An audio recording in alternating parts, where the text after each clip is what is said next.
আলুর চপ কিংবা বেগুনি যেটাই বলেন না কেন, পারফেক্টভাবে তৈরি করতে চাইলে অবশ্যই এর ব্যাটারটাকে পারফেক্টভাবে তৈরি করতে হবে।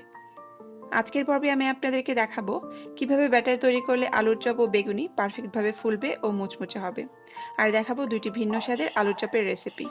তো চলুন শুরু করি। আলুর চপের জন্য আমি নিয়েছি 4টা মিডিয়াম সাইজে সেদ্ধ আলু। এখন আলুগুলোকে আমি স্ম্যাশ করে নিচ্ছি। আলুগুলোকে একদম বেশি সেদ্ধ করা যাবে না, এতে করে ভর্তাও খুব বেশি নরম হবে না আর খুব সুন্দরভাবে শেপ দেওয়া যাবে। আপনারা দেখে নিশ্চয়ই বুঝতে পারছেন সেদ্ধ কেমন হতে হবে। আলুগুলোকে সেদ্ধ করার পর অবশ্যই এর গায়ের পানিটা একদম শুকিয়ে নিতে হবে। খুব ভালো করে স্ম্যাশ করে নিতে হবে যেন কোনো প্রকার লাম্পস না থাকে। এবার আরেকটা বাটিতে পরিমাণ মতো পেঁয়াজ বেরেস্তা নিয়ে নিচ্ছি। দিয়ে দিচ্ছি স্বাদ মতো লবণ, ধনেপাতা কুচি দিয়ে দিচ্ছি স্বাদ মতো, দিয়ে দিচ্ছি কাঁচা মরিচ কুচি, হাফ টিস্পুন দিয়ে দিচ্ছি চাট মশলা, হাফ টিস্পুন জিরার গুঁড়া, গরম মশলার গুঁড়ো দিয়ে দিচ্ছি হাফ টিস্পুন, সামান্য গোলমরিচের গুঁড়া দিয়ে দিচ্ছি। এবার এই সব উপকরণগুলো খুব ভালো করে মিশিয়ে নিচ্ছি। মশলাগুলো থেকে খুব দারুণ একটা ফ্লেভার পাওয়া যাচ্ছে।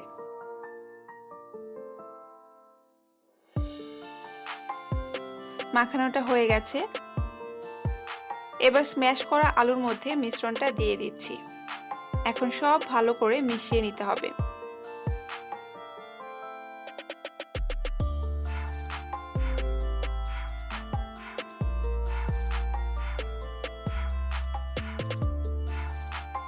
আলুর ভর্তাটা একদম পারফেক্ট হয়েছে, একদমই নরম হয়ে যায়নি। দেখে আপনারা নিশ্চয়ই বুঝতে পারছেন পারফেক্ট আলুর চপের জন্য ঠিক এরকম ভর্তাটাই প্রয়োজন।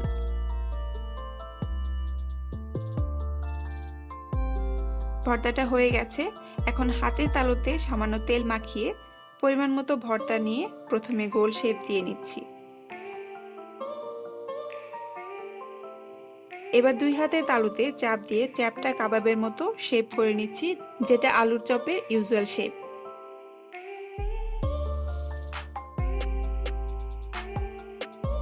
এবার আরও একটু ভর্তা নিয়ে গোল শেপ দিয়ে নিচ্ছি।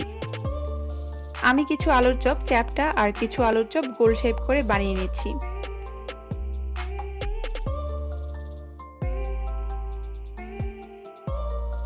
এবার ব্যাটার বানানোর জন্য নিয়ে নিচ্ছি হাফ কাপ বেসন।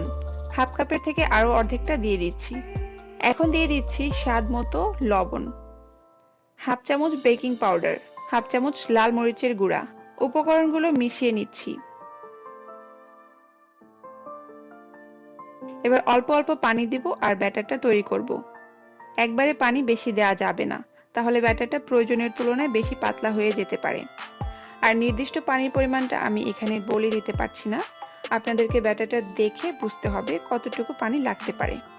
আমি অল্প পরিমাণ আলুর চপ তৈরি করছি, তাই ব্যাটারটাও কম পরিমাণ তৈরি করছি। আপনারা আলুর চপ বেশি তৈরি করলে অবশ্যই ব্যাটারের পরিমাণটাও বাড়িয়ে তৈরি করবেন।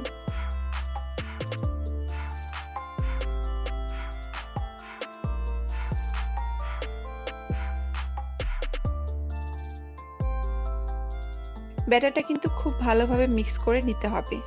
ব্যাটারের ঘনত্বটা ঠিক এমন থাকবে যে ওপর থেকে ছাড়লে একসাথে পড়বে। এবার একটা ডিমের মধ্যে দিয়ে দিচ্ছি সামান্য লবণ ও সামান্য গোলমরিচ গুঁড়া। এখন ডিমটাকে খুব ভালো করে ফেটে নিতে হবে। বলেছিলাম দুই ধরনের আলুর চপ তৈরি করব, একটা বেসনের ব্যাটার দিয়ে আর একটা ডিমের ব্যাটারে চুবিয়ে তারপর ব্রেড ক্রাম্ব দিয়ে। এবার যে গোল শেপের আলুর চপ বানিয়ে রেখেছি সেগুলো একে একে ডিমের ব্যাটারে চুবিয়ে তারপর ব্রেড ক্রাম্ব দিয়ে কোট করে নিব।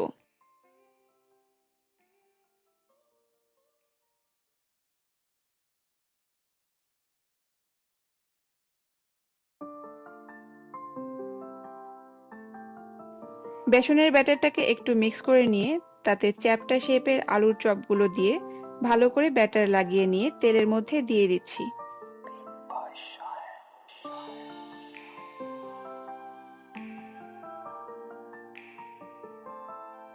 তেলটা আমি খুব ভালো করে গরম করে নিয়ে তারপর চুলার জালটা মিডিয়াম করে দিয়েছি। ঠিক একইভাবে ব্যাটার তৈরি করে পারফেক্ট বেগুনি তৈরির রেসিপিও আমার চ্যানেলে আছে। এছাড়াও ইফতার স্পেশাল কিছু রেসিপি আমার চ্যানেলে রয়েছে, আমি সব লিঙ্কগুলো ডেসক্রিপশন বক্সে দিয়েছি। এছাড়াও স্ক্রিনের উপরে আই বাটনে লিঙ্কগুলো শো করছে, সেখানে ক্লিক করেও দেখে নিতে পারেন। আলুর চপগুলোকে মিডিয়াম আঁচে লালচে করে ভেজে নিতে হবে। ঠিক এরকম হবে আলুর চপের কালারটা। এবার ব্রেড ক্রামে কোট করা আলুর চপগুলো দিয়ে ভেজে নিচ্ছি। আর একটু খেয়াল রাখবেন, ব্রেড ক্রামে কোট করা আলুর চপগুলো অল্প আঁচে ভাজতে হবে, আর খুব বেশি সময় ভাজতে যাবেন না, তাহলে চপগুলো আবার ফেটে যেতে পারে। হালকা ব্রাউন হলেই উঠিয়ে নিতে হবে।